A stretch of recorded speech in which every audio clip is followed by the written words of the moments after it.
आगे क्या कह रहे हैं परमात्मा। गुरु बिन काहु न पाया ज्ञाना, जो तोता हुस चढ़े पशाना। गुरु बिन वेद पढ़े जो प्राणी, समझे न सार रहे अज्ञानी। एक बात ये सिद्ध हो जाती है कि अभी तक गुरु किसी को प्राप्त नहीं था। यदि प्राप्त होता तो ये ज्ञान पहले होता हमारे पास।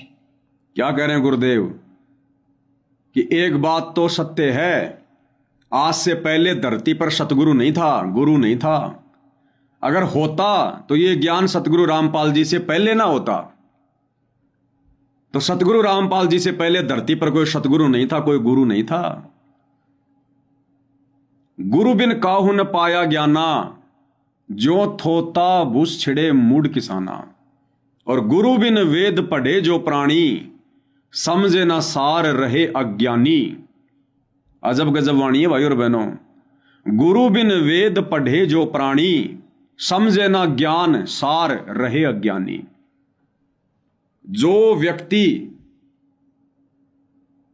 गुरु के बिना वेद शास्त्रों का अध्ययन करता है, वो व्यक्ति कभी जिंदगी में इनके गूढ़ रहस्यों को नहीं जान सकता, नहीं पहचान सकता। गुरु बिन वेद पढ़े जो प्राणी, यहां पर ये प्राणी शब्द है, ध्यान रखना वाणी में। गुरु बिन वेद पढ़े जो प्राणी, समझे ना सार रहे अज्ञानी। वो कभी भी वेदों का सार नहीं समझ सकता जो गुरु के बिना वेदों को पढ़ेगा। अब विचार करो भाई और बहनों, सतगुरु रामपाल जी के जो मुंह बोले गुरुदेव आदरणीय रामदेवानंद जी, जो शरीर छोड़ चुके हैं 26 जनवरी 1997 को, वे तो अनपढ़ थे। आदरणीय रामदेवानंद जी ने तो कभी वेद नहीं पढ़े, ना वेद कभी खोल कर देखे, ना उनको संस्कृत आती थी। वे अक्षर ज्ञान युक्त नहीं थे, ना वो कभी किसी को वेदों का ज्ञान दिया करते थे, ना उन्होंने कभी गीता पढ़ी। वो तो अनपढ़ थे भाई। फिर सतगुरु रामपाल जी को ज्ञान कैसे हो गया? आज फिर सतगुरु रामपाल जी ने अनपढ़ गुरु का शिष्य होने के बावजूद आज कैसे जगत गुरु की उपाधि लेकर पूरी देश और दुनिया को वेदों का ज्ञान दे रहे हैं। कौन है सतगुरु रामपाल जी? विचार करना इसी पॉइंट पे। गुरु बिन वेद पढ़े जो प्राणी, प्राणी यानी व्यक्ति, इंसान।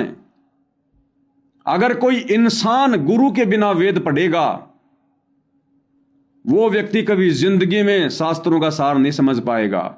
लेकिन यहां पर परमात्मा के लिए बाध्यता नहीं है। वाणी में प्राणी शब्द है और सतगुरु रामपाल जी कोई प्राणी नहीं है। ये तो प्राण डालने वाले परमपिता हैं। तो इनको आवश्यकता नहीं है वेदों के प्रगांड ज्ञाता को, वेदों के शास्त्री को अपना गुरु बनाकर वेद शास्त्र पढ़ने की। आज सतगुरु रामपाल जी जगत गुरु की उपाधि लेकर, जो उपाधि इनके साथ में आदि अनादि काल से जुड़ी हुई है, जगत गुरु की उपाधि केवल कबीर परमात्मा को है। और आज पूरे विश्व को वेद शास्त्रों का, धर्म ग्रंथों का ज्ञान दे रहे हैं, जबकि इनके मुंह बोले गुरुदेव अनपढ़ थे। उन्होंने कभी जिंदगी में वेद नहीं पढ़े, गीता नहीं पढ़ी। तो सतगुरु रामपाल जी मात्र 6 साल में, सन 1988 से 1994, मात्र 6 साल में सतगुरु रामपाल जी को कैसे ज्ञान हो गया भाई? आज आप और हम भाई बहन सतगुरु रामपाल जी की शरण में, कोई 20 साल से, कोई 30 साल से, कोई 10 साल से, और दिन रात सतगुरु रामपाल जी वेद शास्त्र हमारे को पढ़ा रहे हैं, दिखा रहे हैं। हम भी मोबाइल में दिन रात देख रहे हैं। आप और हमें भी कोई 10, 20, 15 श्लोक याद होंगे बड़ी मुश्किल से। और सतगुरु रामपाल जी के गुरु अनपढ़, और मात्र 6 साल में सतगुरु रामपाल जी ने उनसे उपदेश लेकर पूरी दुनिया के धर्मशास्त्रों का ज्ञान ले लिया। तो सतगुरु रामपाल जी कोई प्राणी नहीं है। अगर कोई प्राणी है, वो नहीं समझ सकता गुरु के बिना, गुरु के पढ़ाए बिना। लेकिन ये परमात्मा है, प्राणी नहीं है। गुरु बिन वेद पढ़े जो प्राणी, समझे ना ज्ञान रहे अज्ञानी। तो यहीं से पहचान हो जाती है सतगुरु रामपाल जी कौन है। जिनका गुरु अनपढ़ कोई अक्षर ज्ञान नहीं, संस्कृत का ज्ञान नहीं, कभी वेद नहीं देखे, और उनका शिष्य आज पूरी दुनिया को सारे धर्मशास्त्र पढ़ा रहा, हर धर्म के, हर विश्व की भाषा का ज्ञान। तो कौन है सतगुरु रामपाल जी? ये प्राणी है या फिर परमपिता है? अब इससे यह भी साबित हो जाएगा कि परमात्मा का वचन कभी झूठा नहीं होता, कि 12वें पंथ हम ही चलावें, सब पंथों को मिटाकर एक पंथ चलावें। 650 साल पहले धर्मदास जी को परमात्मा ने कहा था कि धर्मदास आगे चलकर जब गरीबदास जी के माध्यम से 12वां पंथ चल चुका होगा, उस 12वें पंथ में आगे चलकर लास्ट में मैं खुद ही आऊंगा। तो 17 फरवरी 1988 को सतगुरु रामपाल जी ने गरीबदास जी के 12वें पंथ में एंट्री की, यानी कबीर परमात्मा ने खुद ही आना था, तो सतगुरु रामपाल जी के नाम से कबीर परमात्मा खुद ही आ गए। इसलिए तो अनपढ़ गुरु के शिष्य कहलाकर और आज पूरी दुनिया को ज्ञान दे रहे हैं। अरे आप और हम 10-10, 15-15 साल से उनसे दिन रात वेद पढ़कर, गीता पढ़कर 5-10 उन श्लोकों से ज्यादा याद नहीं है। और सतगुरु रामपाल जी पूरी दुनिया को वेद पढ़ा रहे हैं अनपढ़ गुरु के शिष्य होकर। तो कौन है ये परम शक्ति? ये स्वयं कबीर देव है, कबीर परमात्मा है, कबीर भगवान है। तो भाई और बहनों, आप और हमारा सौभाग्य, हमें कोई सामान्य संत प्राप्त नहीं है, सामान्य गुरु प्राप्त नहीं है। हम जगत गुरु, तत्वदर्शी, ये जगत गुरु की उपाधि, ये तत्वदर्शी की उपाधि केवल कबीर परमात्मा के लिए है। आप और हमारे जैसे किसी 2 कोटि के जीव के लिए नहीं है, जो मां के गर्भ से जन्म लेकर आता है और जो अपने गुरु को इतना ज्ञान होने के बावजूद मां के गर्भ से जन्म लेकर आया हुआ मानता है, वो तो निपट अंधा है। गुरु मानुष कर जानते वो नर कहिए अंध, ओमें दुखी संसार में आगे काल के फंदे। गुरु को मानुष जो गिने कर चरना अमृत को पान, ते भगत नरक में जाएंगे, जन्म जन्म बने समान कुत्ते बनेंगे। तो ऐसी गलती आप और हमने नहीं करनी है भाई और बहनों। गुरु बिन वेद पढ़े जो प्राणी, समझे न सार रहे अज्ञानी। एक बात ये सिद्ध हो जाती है कि अभी तक गुरु किसी को प्राप्त नहीं था। यदि प्राप्त होता तो ये ज्ञान पहले होता हमारे पास। और जिन महापुरुषों को ज्ञान हुआ उनकी किसी ने सुनी नहीं। आदरणीय गरीबदास साहब जी, मेरे पूज्य गुरुदेव जी, तो उनकी किसी ने सुनी नहीं। और परमात्मा ने अब जाकर के ये सब व्यवस्था की है। उनका वचन था जो कलयुग 5505 बीत जाएगा, 5500 वर्ष बीत जाएगा, तब अपने एक दास को भेजूंगा। अब देखो क्या कह रहे परमात्मा, जब कलयुग 5505 वर्ष बीत जाएगा तब मैं अपने एक दास को भेजूंगा। ये हर दास शब्द सतगुरु रामपाल जी के लिए नहीं होता है भाई और बहनों। जब कलयुग 5505 वर्ष बीत जाएगा तब मैं अपना एक दास भेजूंगा। अब सतगुरु रामपाल जी तो भैया कलयुग के 5505 वर्ष बीतने से पहले 1951 में आ गए। और हमें यह पता चल गया कि सतगुरु रामपाल जी खुद भगवान है, कबीर परमात्मा है। फिर ये कबीर परमात्मा सतगुरु रामपाल जी 5505 यानी 1997 के बाद में किस दास को भेजने की बात कर रहे हैं? भाई और बहनों, ये गहरे संकेत हैं, इनको समझने का प्रयास करना। क्या लिखा है परमात्मा की वाणी में? जब आवे 5505 तब ये वचन मेरा होगा साचा। कि जब ये कलयुग 5505 वर्ष बीत जाएगा, और कलयुग 5505 वर्ष बीता 1997 में। 1997 में कलयुग 5505 वर्ष बीत चुका। और यहां परमात्मा जी कह रहे हैं कि जब कलयुग 5505 वर्ष बीत जाएगा यानी 1997 के बाद, तब मैं अपना एक दास भेजूंगा। अब भैया सतगुरु रामपाल जी को यदि कोई दास समझ रहा है तो भैया वो भगवान का दास ही समझ लो सतगुरु रामपाल जी। फिर वो तो 1951 में आ गए थे, यहां तो 1997 के बाद की बात हो रही है।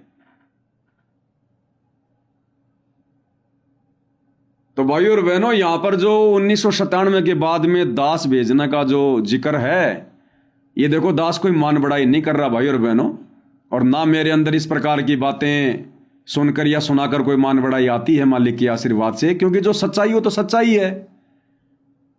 अब 10 रुपए के नोट को 10 रुपए का नोट कहोगे, चाहे चिल्ला चिल्ला के कह दो, चाहे प्यार प्रेम से कह दो, 10 रुपए उसकी औकात है, उसको पता है। तो कबीर भगवान कौन? सतगुरु रामपाल जी। और कबीर भगवान कह रहा है कि जब कलयुग 5505 बीत जाएगा, यानी 1997 के बाद मैं अपना एक दास भेजूंगा।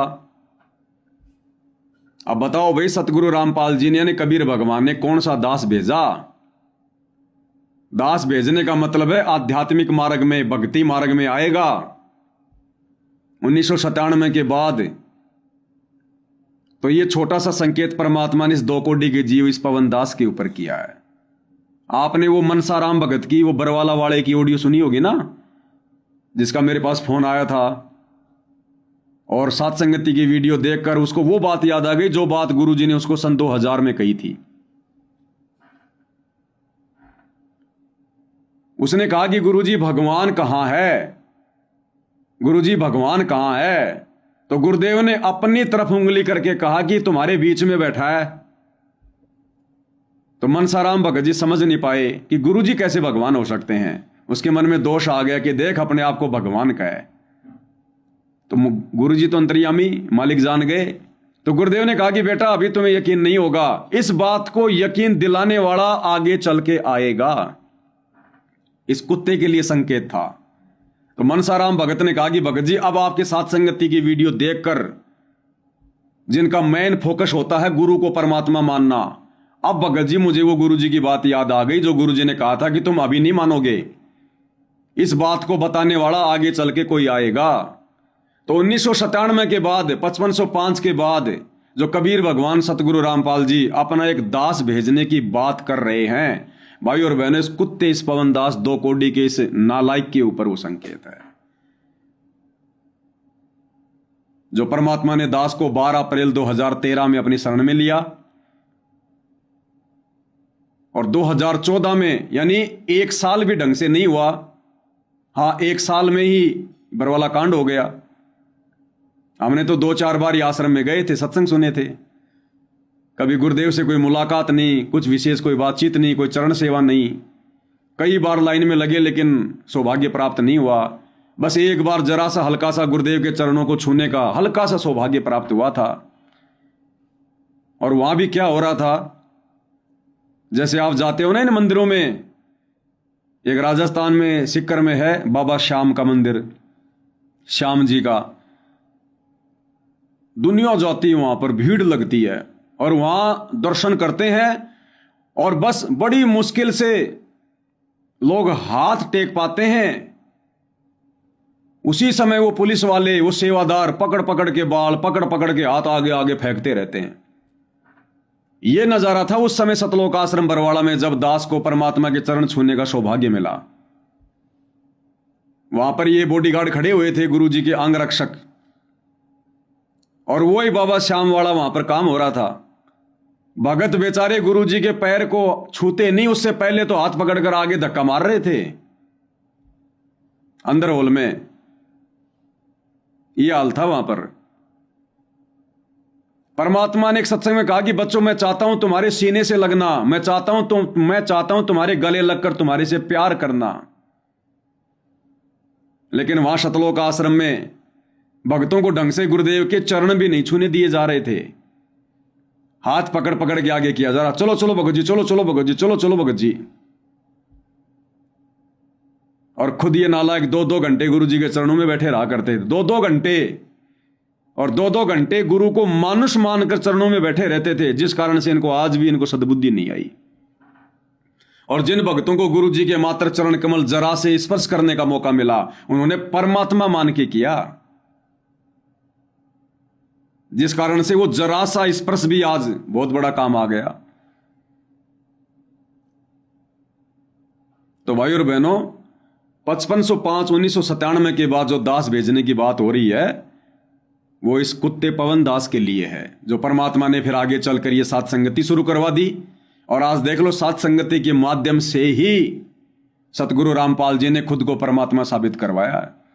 वो 20-20 साल से भक्ति कर रहे भगत, वो गुरु का परिवार जो 1994 से नाम दीक्षा लेकर भक्ति कर रहा है, वो आज गुरु को ढंग से गुरु भी नहीं मान रहे। परमात्मा बहुत दूर की बात है।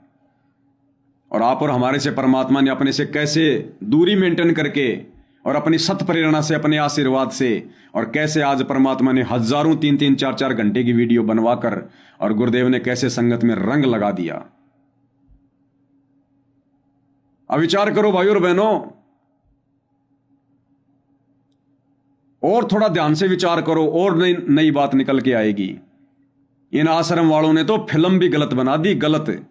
वो 25 मिनट की एआई से जो फिल्म बनाई है ना, सतगुरु रामपाल जी को आकाश में उड़ा दिया कि कबीर परमात्मा 9 मार्च 1997 को संत रामपाल जी को दिन के 10 बजे उस नहर के वहां पर मिले, और संत रामपाल जी को आशीर्वाद देकर सशरीर सतलोक भेज दिया।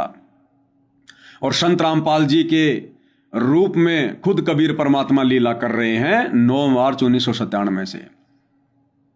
अब विचार करो भाई और बहनों, ये सतलोक आश्रमों से जुड़े भाई बहन सतगुरु रामपाल जी को कबीर भगवान का दास मानते हैं, कबीर का दास। क्योंकि गुरु जी अपने आप को छुपाते हुए बार बार यही कहते हैं कि ये दास, ये रामपाल दास, ये दास, ये रामपाल दास। तो संगत ने भी गुरु जी को दास ही मान लिया। चलो संगत के हिसाब से दास ही मान लो। और वाणी में क्या कह रहे हैं परमात्मा, एक बार फिर से ध्यान से सुन लो भाई और बहनों। 5505 बीतने के बाद, 1997 के बाद में दास को भेजने की बात हो रही है, दास को भेजने की। एक बार ध्यान से सुनो। उनका वचन था जब कलयुग 5505 बीत जाएगा, 5500 वर्ष बीत जाएगा, तब अपने एक दास को भेजूंगा। तब मैं अपने एक दास को भेजूंगा। कौन कह रहे हैं? कबीर परमात्मा। कब? जब कलयुग 1997 यानी 5505 बीत जाएगा। अब इन मंद बुद्धियों के अनुसार अगर विचार किया जाए, जो फिल्म इन आश्रम वालों ने बना दी, गुरु जी तो कह रहे हैं कि भगवान कह रहा है कि 5505 यानी 1997 के बाद मैं अपने दास को भेजूंगा। और इन्होंने एआई वाली फिल्म में क्या दिखाया? इन्होंने दास को सतलोक भेज दिया। परमात्मा तो कह रहे हैं मैं अपने दास को सतलोक से भेजूंगा, और इन नालायकों ने, जो अपने गुरु जी को दास मानते हैं कबीर का, इन्होंने दास को उल्टा सतलोक भेज दिया। विचार करना, ये सामान्य बात नहीं है, इनकी बुद्धि पे काल बैठा है।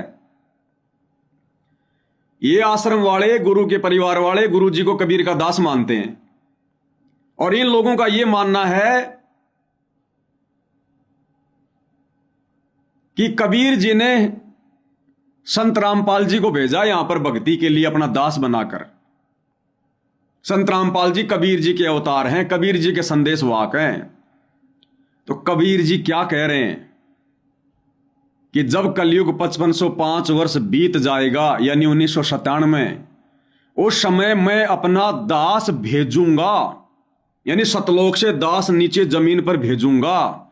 इन आश्रम वालों ने इन लोगों के अनुसार उस कबीर के दास सतगुरु रामपाल जी को, जो 1951 में धरती पर आ गए थे, इन्होंने तो 1997 में उल्टा उस दास को सतलोक भेज दिया, आकाश में उड़ा दिया। कबीर भगवान कह रहा है मैं अपना दास भेजूंगा, इन्होंने भेजे हुए दास को उल्टा सतलोक भेज दिया। गुरु जी के सत्संगों के अनुसार भी वीडियो नहीं बना पाए। तो भाई और बहनों, ना तो वो दास हमारे गुरुदेव भगवान है, क्योंकि हमारे गुरुदेव भगवान स्वयं कबीर भगवान है। और 5505 बीतने के बाद, 1997 के बाद जिस दास को भेजने की बात हो रही है, वो ये 2 कुड्डी का नालायक जीव, ये पवन दास है। क्योंकि परमात्मा को पता था कि ऐसे कोई परमात्मा नहीं मानने वाला है, ऐसे कोई भगवान नहीं मानने वाला है। 650 साल पहले परमात्मा चिल्ला चिल्ला के चले गए, किसी ने नहीं माना। 650 साल पहले खुद कबीर भगवान आए, 120 साल तक चिल्लाए हम अंधे गूंगे बैरों के आगे, उनको किसी ने भगवान नहीं माना। आज कलयुग की पिछली पीढ़ी में उस भगवान ने फिर से संत रामपाल जी के नाम से प्रकट होकर, और यह बताना पड़ा कि 650 साल पहले जो आया था वो भगवान था, वो कबीर था, वो भगवान था, भगवान था। उस समय नहीं माना किसी ने, अब उसी भगवान ने खुद आकर बताया तो लोगों ने मान लिया कि हां भाई भगवान आया, भगवान आया। अब यदि आज सतगुरु रामपाल जी खुद को भगवान कहेंगे तो कौन मान लेगा? और आज तो सतगुरु रामपाल जी ने खुद को भगवान कहा भी नहीं, और उनको भगवान माने बिना मुक्ति नहीं। विचार करो, सतगुरु रामपाल जी खुद को भगवान कह नहीं रहे और इनको भगवान माने बिना मुक्ति नहीं। सतगुरु रामपाल जी तो 650 साल पहले वाले अपने रूप को ही भगवान बताने में लग रहे हैं, खुद को भगवान नहीं कह रहे, जबकि इनको भगवान माने बिना मुक्ति नहीं।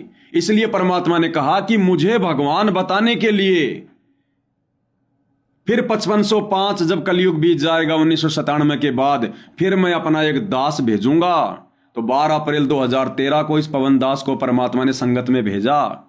सन 1984 में परमात्मा ने दास को जन्म दिया। और देखो मेरा जन्म भी भाई और बहनों 1 अप्रैल को।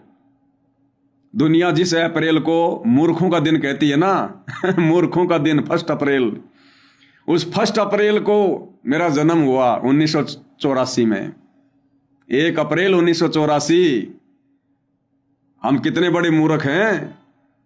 और देखो आज भी हमें अपने गुरु भाई बहन मूर्ख ही समझ रहे हैं, सही समझ रहे हैं बेचारे।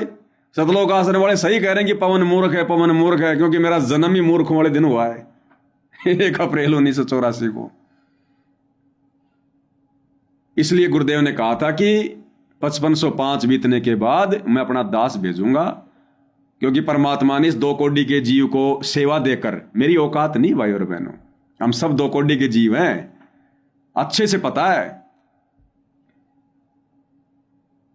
ये तो परमात्मा ने ना जाने क्या रजा बख्श दी गुरुदेव भगवान ने। इस रजा के बदले जितने उनके चरण कमल धो धो के पिए कम है। ये वैसे देखा जाए तो इतनी बड़ी सेवा, इतनी बड़ी सेवा है भाई और बहनों। ये सेवा तो परमात्मा के 16 उन पुत्रों को भी नसीब नहीं है जो सतलोक में बैठे हैं, उनको भी नसीब नहीं है, क्योंकि मोक्ष प्राप्त आत्मा कभी गंदे लोक में आती नहीं है, और वो तो मोक्ष प्राप्त अंश है। तो ये इतनी बड़ी सेवा पूज्य गुरुदेव भगवान ने इस 2 कोटि के इस जीव के ऊपर बख्शी है, और उन्हीं के आशीर्वाद से, उन्हीं के फुल टू फुल सपोर्ट से। अन्यथा भाई और बहनों कितने पीछे लग रहे हैं, ये काल कितना पीछे लग रहा है इन आश्रम वालों के माध्यम से।